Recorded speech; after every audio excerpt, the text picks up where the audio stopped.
अस्सलाम वालेकुम dear students, मैं हूं डॉक्टर सैयद अज़हर अली शाह। आज हमारा पहला लेक्चर है ग्रेड 9 यूनिट 1 का, और ग्रेड 9 यूनिट 1 मैट्रिसेस से रिलेटेड है।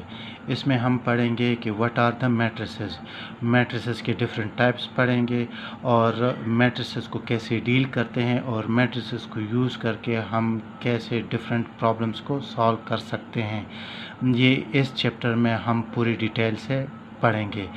तो मैट्रिसेस के डेफिनीशन पे जाने से पहले सबसे पहले हमें पता होना चाहिए कि what are the matrices. The word matrices is plural of the word matrix. Basically matrices जो है वो जमा सिया है मैट्रिक्स का, और इस वर्ड मैट्रिक्स को सबसे पहले एक मैथमेटिशियन था आर्थर कैले, उसने यूज़ किया था 1860 में। सबसे पहले मैट्रिसेस हमारे लिए काम क्या करते हैं? Matrices make presentation of numbers clearer and make calculation easier. For example, हमारे पास एक चार्ट है, और इस चार्ट में पाकिस्तान और इंडिया के दरमियान जो हॉकी मैचेस खेले गए हैं उनकी कुल तादाद है 8। इसमें से पाकिस्तान ने कितनी जीते हैं? पाकिस्तान ने 4 जीते हैं, इंडिया ने 3 जीते हैं, और पाकिस्तान और इंडिया के दरमियान एक मैच ड्रॉ रहा है, जबकि पाकिस्तान ने 3 हारे हैं और इंडिया ने 4 हारे हैं। अब अगर हम इस टेबल को मैट्रिक्स फॉर्म में लिखना चाहें तो कैसे लिखेंगे? अब हमें पता है कि ये जो एंट्रीज़ है ये दोनों के दरमियान कुल खेले गए मैचेस हैं, और ये जो एंट्रीज़ हैं ये रिप्रेजेंट करते हैं कि पाकिस्तान ने कितनी जीते हैं और इंडिया ने कितनी जीते हैं। इसी तरह ये एंट्रीज़ रिप्रेजेंट करते हैं कि दोनों के दरमियान कितने मैचेस ड्रॉ हो चुके हैं। सिमिलरली ये हमें बताते हैं ये एंट्रीज़ कि पाकिस्तान ने कितने हारे हैं और इंडिया ने कितने हारे हैं। अब अगर हम इस टेबल में से ये जो रोज़ है प्लेड, वन, ड्रॉन और लास्ट, अगर ये रो हटा दे और इसके साथ साथ ये जो कॉलम है पाकिस्तान और इंडिया वाला ये हटा दे, तो हमारे पास क्या बचेगा? ये 8 8, ये 4 3, ये 1 1, ये 3 4। अब अगर इन एंट्रीज़ को हम स्क्वायर ब्रैकेट्स में बंद कर दें तो अब ये जो टेबल है इस टेबल को हम इस तरह मैट्रिक्स फॉर्म में रिप्रेजेंट कर सकते हैं। ये रिप्रेजेंटेशन बेसिकली इजी बना देता है डिफरेंट टाइप्स ऑफ टेबल्स को। अब अगर आप इस टेबल को देखें तो इस टेबल में हमें ये रो भी चाहिए, ये कॉलम भी चाहिए, लेकिन मैट्रिक्स में हमें नहीं चाहिए। मैट्रिक्स में हमें जस्ट ये नंबर्स जो हैं ये चाहिए। अब चूँकि ये एक मैट्रिक्स है तो हम इस मैट्रिक्स को नाम भी दे सकते हैं। तो let A is representing this matrix 8 8 4 3 1 1 3 4। याद रखें मैट्रिक्स को हम यूजुअली कैपिटल अल्फ़ाबेट से रिप्रेजेंट करते हैं। मींस ए से रिप्रेजेंट कर सकते हैं, बी से रिप्रेजेंट कर सकते हैं, सी से रिप्रेजेंट कर सकते हैं, लेकिन यूजुअली जब भी हम स्टार्ट लेते हैं तो पहले वाले मैट्रिक्स को हम ए से रिप्रेजेंट करते हैं, इसलिए मैंने यहाँ पर इसको ए नाम दे दिए। और इसमें कोई ख़ास बात नहीं, आप इसको बी भी दे सकते हैं, सी नाम भी दे सकते हैं। अच्छा, अब हम पढ़ते हैं definition of a matrix. A matrix is a rectangular array means arrangement of real numbers enclosed in square brackets. जैसे कि पिछले टेबल से हमने नंबर्स को एक ख़ास तरतीब से लिखा और उन नंबर्स को हमने स्क्वायर ब्रैकेट्स में इनक्लोज्ड कर दिया, तो इसको हम कहते हैं मैट्रिक्स, और इसको हम रिप्रेजेंट करते हैं से अल्फ़ाबेट ऐसे। याद रखें मैट्रिसेस को यूजुअली हम कैपिटल अल्फ़ाबेट से रिप्रेजेंट करते हैं। अब हम आगे जाते हैं और हम पढ़ते हैं कि what are the elements are members of this matrix A. तो एलिमेंट्स या मेंबर्स जो हैं वो बेसिकली इसके ये अंदर, ये मैट्रिक्स के अंदर जो नंबर्स होते हैं उनको हम कहते हैं elements are members of the matrix. तो ये जो मैट्रिक्स ए है इसके एलिमेंट्स क्या है? 8413 8314 ये इसकी एलिमेंट्स हैं सारे के सारे, और इसको हम मेंबर्स भी कह सकते हैं। तो याद रखिए एलिमेंट्स के एलिमेंट्स क्या चीज़ है,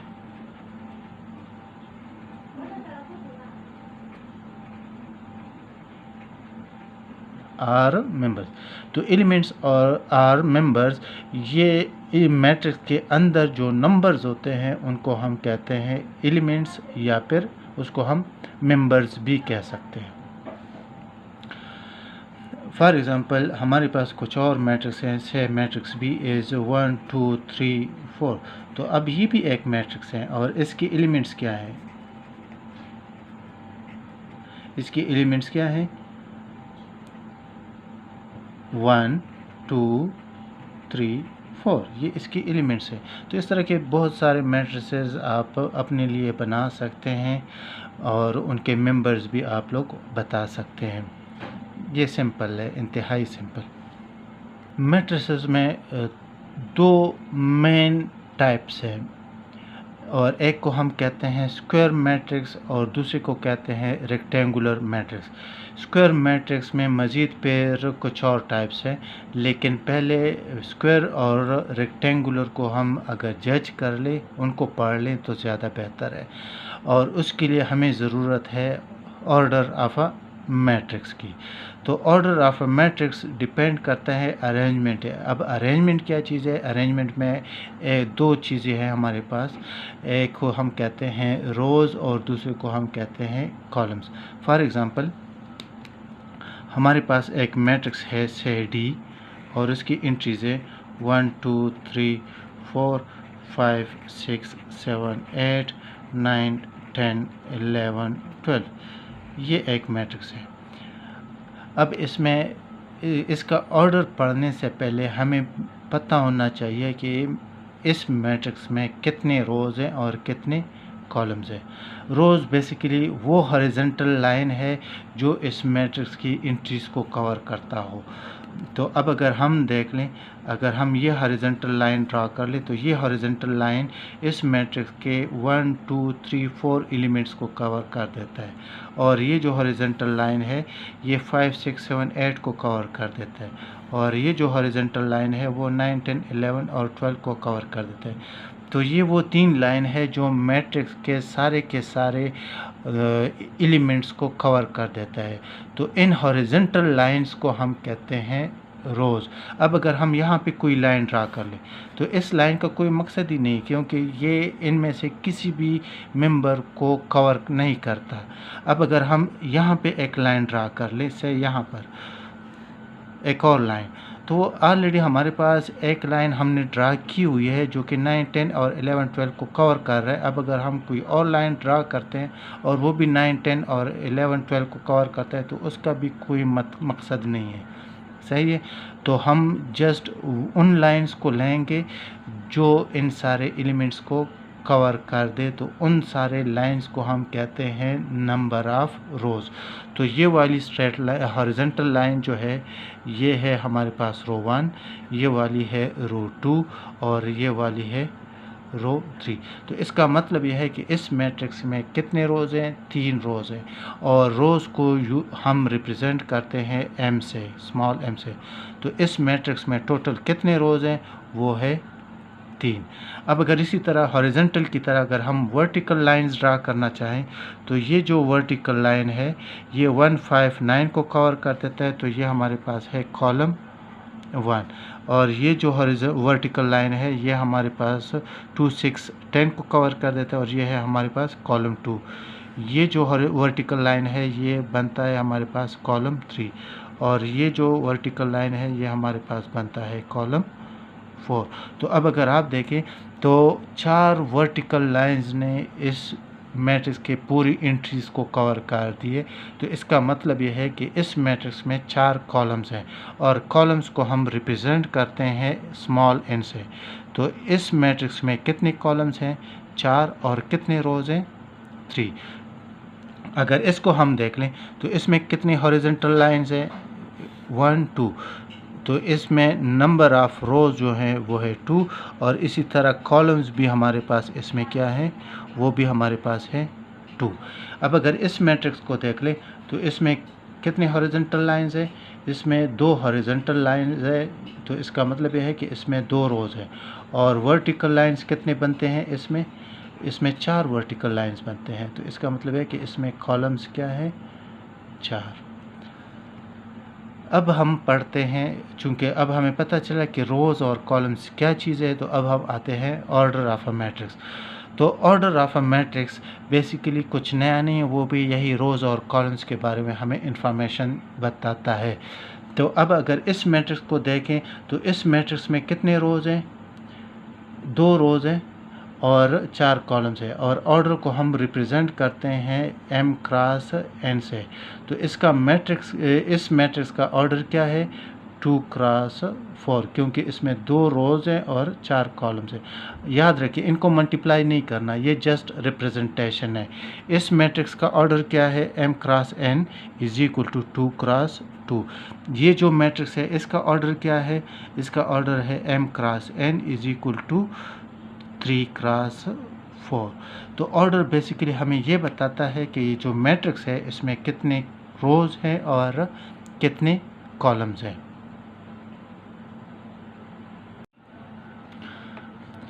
अच्छा, अब हम प्रॉपर डेफिनीशन पढ़ते हैं ऑर्डर या फिर डायमेंशन ऑफ अ मैट्रिक्स का।